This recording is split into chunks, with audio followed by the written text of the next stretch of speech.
नमस्कार नहीं welcome you all to study IQ. मैं हूं प्रशांत धवन। नाउ हाल ही में एक बहुत ही बड़ी डेवलपमेंट हुई है पाकिस्तान में।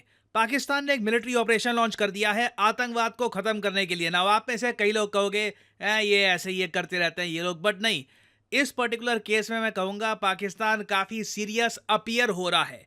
यहाँ पे आप नोट कर पाओगे अज़्म ए इस्तेकाम, ये इनके मिलिट्री ऑपरेशन का नाम है। कई लोग इनिशियली सोशल मीडिया पे कंफ्यूज कर गए थे कि क्या पाकिस्तान में कोई नया ग्रुप खड़ा हो गया। नहीं, कोई ग्रुप नहीं है ये इनकी मिलिट्री के ऑपरेशन का नाम है, जिसके अंडर ये ना सिर्फ आतंकवाद, ये एक्सट्रीमिज्म को भी अपने देश में खत्म करना चाहते हैं। बाय द वे, अज़्म ए इस्तेकाम का मतलब होता है स्ट्रॉन्ग कमिटमेंट। तो इस बार पाकिस्तान कह रहा है कि बस अब ये पुराने ऑपरेशन की तरह नहीं है।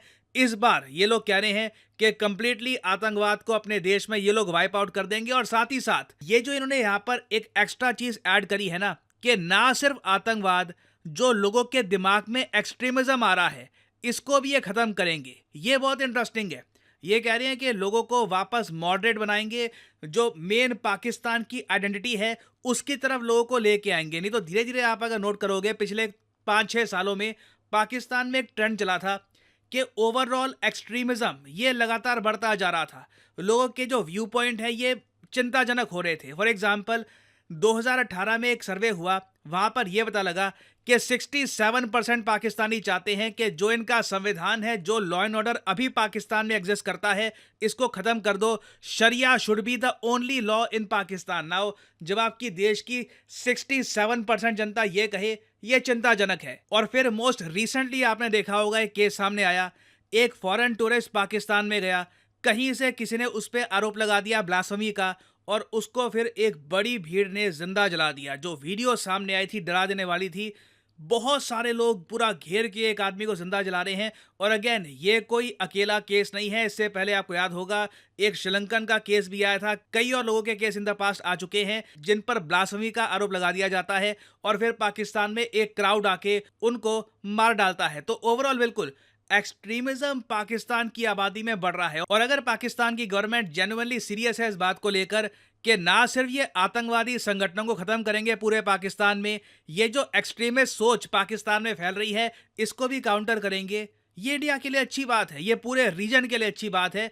क्योंकि पूरा एशिया ही, एक्चुअली पूरी दुनिया चाहेगा कि पाकिस्तान में जो स्थिति है, जो आतंकवाद यहाँ पे लगातार फैल रहा है, ये कंट्रोल में आ जाए। इससे ऑब्वियसली सबको ही फायदा होगा। इंडिया पाकिस्तान के रिलेशंस इंप्रूव हो सकते हैं अगर पाकिस्तान अपना जो आतंकवाद है ये कम कर ले। मगर यहाँ पे मुझको एक बात ऐड करनी पड़ेगी, जो भी पाकिस्तान कर रहा है ये इंडिया के साथ रिलेशंस इंप्रूव करने के लिए या फिर अपने लोगों की सेफ्टी के लिए नहीं कर रहा। जो मेन प्रेशर आ रहा है आज के समय, ये चाइना से आ रहा है।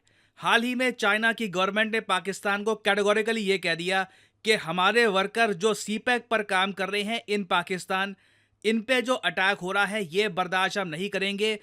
चाहे कुछ भी हो, चाहे तुमको पैसा खर्चना पड़े, नया ऑपरेशन स्टार्ट करना पड़े, हमारी वर्कर्स की सिक्योरिटी तुम्हारे लिए टॉप प्रायोरिटी होनी चाहिए। तो जो ये ऑपरेशन लॉन्च किया जा रहा है, चाहे ऑफिशियली इसमें यह बात नहीं बोली गई हो, मगर अनऑफिशियली कह लीजिए ये चाइना के दबाव के अंडर लॉन्च किया गया है। और इसमें इनकी मेन प्रायोरिटी होगी कि चाइनीज वर्कर्स को अब मारा ना जाए इन पाकिस्तान। नाउ अगर आप मुझसे क्वेश्चन पूछोगे कि क्या ये ऑपरेशन सक्सेसफुल होगा, वेल देखो, इसके चांसेस काफ़ी ज़्यादा कम है। रीज़न मैं आपको बताता हूँ क्या।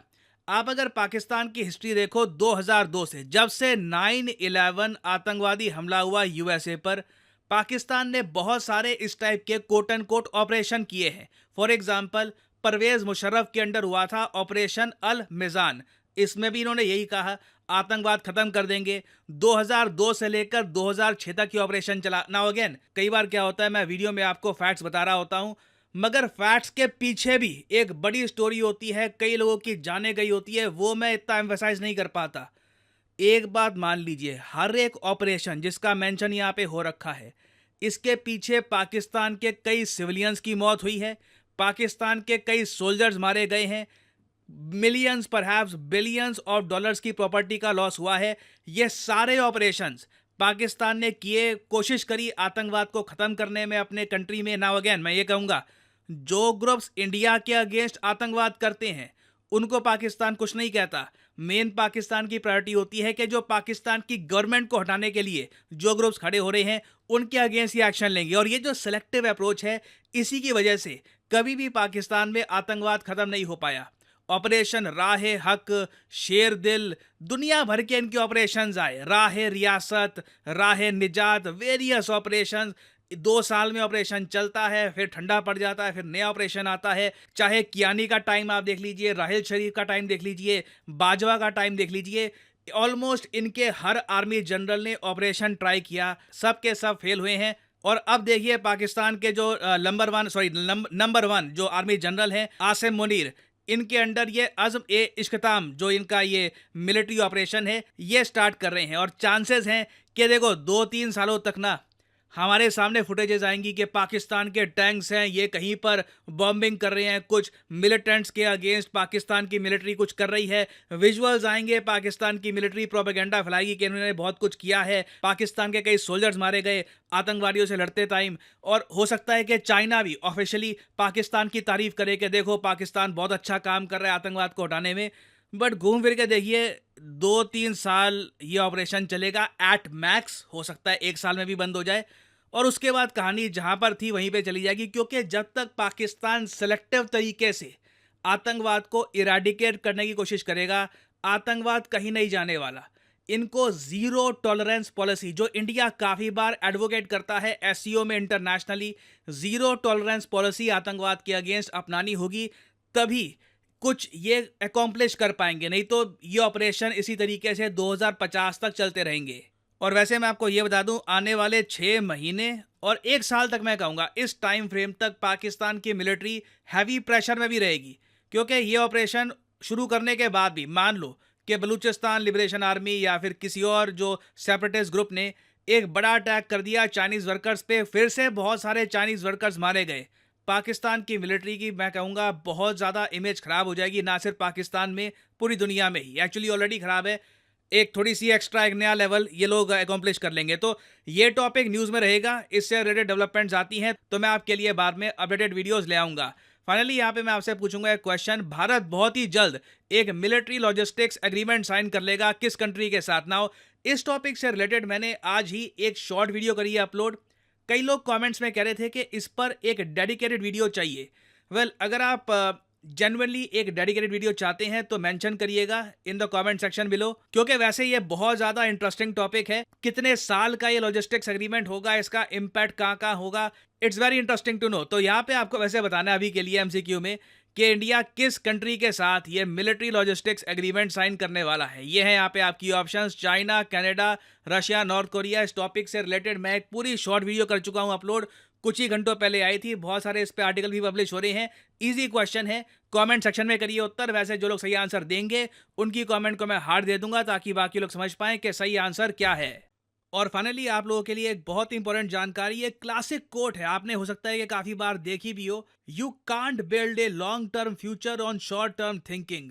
कुछ महीनों का सोच के कि मैं ये करूंगा, आप कई सालों की प्लानिंग नहीं कर सकते। कई स्टूडेंट्स हैं जो कई सालों की प्लानिंग करना चाहते हैं कि आने वाले 2 से 3 साल में इस एग्जाम को मैं अटेम्प्ट दूंगा, ये मेरी स्ट्रैटेजी होगी, इस तरीके से मैं सक्सेसफुल बनूंगा। उनके लिए स्टडी IQ लेके आया है study IQ long term UPSC batch. ये बैच बनाया गया है स्पेसिफिकली उन स्टूडेंट्स के लिए जो अभी कॉलेज में है, जिनके पास अभी टाइम है, वो चाहते हैं आराम से आने वाले 2 साल में, 2-2.5 साल में एक प्रॉपर अटेम्प्ट दे यूपीएससी का, प्रॉपर प्रेपरेशन के साथ वो अपना पहला अटेम्प्ट देना चाहते हैं। तो long term batch is for you. तो आपको सिंपली क्या करना है, इस वीडियो के कमेंट सेक्शन में जाइए, यहाँ पे आपको लिंक मिल जाएगा लॉन्ग टर्म बैच का, जो शुरू हो रहा है बाय द वे 24 जून से। जी हाँ, 24 जून से ये बैच बिल्कुल फ्रॉम चैप्टर 1 स्टार्ट होगा, पूरा syllabus from the beginning start हो जाएगा। और ये जो लॉन्ग टर्म बैच है ये स्पेशल इसलिए है क्योंकि वैलिडिटी आपको यहाँ पर मिलती है एक्स्ट्रा लार्ज। 36 महीने की यहाँ पे आपको मिलती है वैलिडिटी, जहाँ पे आपको लाइव क्लासेस मिलेगी, 1-to-1 mentorship, prelims test series obviously आपके लिए फ्री है ही, आंसर राइटिंग प्रोग्राम आपको मिलेगा, और जैसे ही आपका प्रीलिम्स क्लियर होता है, मेंस एग्जाम के लिए स्टडी आईक्यू आपको ऑप्शन देता है कि अगर आप चाहे आप दिल्ली आ सकते हैं, दिल्ली में आके पढ़ सकते हैं अंडर स्टडी आईक्यूज गाइडेंस। यहाँ पे आपके एकोमोडेशन का खर्चा, बाकी खाने का खर्चा, ये सब उठाएगा स्टडी आईक्यू, और इंटरव्यू तक ये कोर्स आपका साथ निभाएगा। और अगेन जो प्राइस यहाँ पर लिखा है ये कभी भी पे मत कर देना, और जो यहाँ पे आपको एक्स्ट्रा कोर्स दिख रहे हैं, अगर आप ये कोर्स लगाओगे तो आपको मैक्सिमम डिस्काउंट नहीं मिलेगा। यूज द कोड PD10 और आपको मिलेगा मैक्सिमम डिस्काउंट पॉसिबल। आप बेसिकली ₹1000 पर मंथ पे कर रहे होंगे for this 36 month long course, और आप यूपीएससी एग्जाम की प्रिपरेशन कर सकते हैं घर बैठ के या फिर जहां भी आप चाहें। So if you are thinking long term, अगर आपकी शॉर्ट टर्म थिंकिंग नहीं है, एक लंबा टारगेट लेके आप चल रहे हैं, you can purchase this course by using the code PD10. So use this code and save money. इसी नोट के साथ यह वीडियो का अंत। Thank you for listening. And as I always say, may the gods watch over you.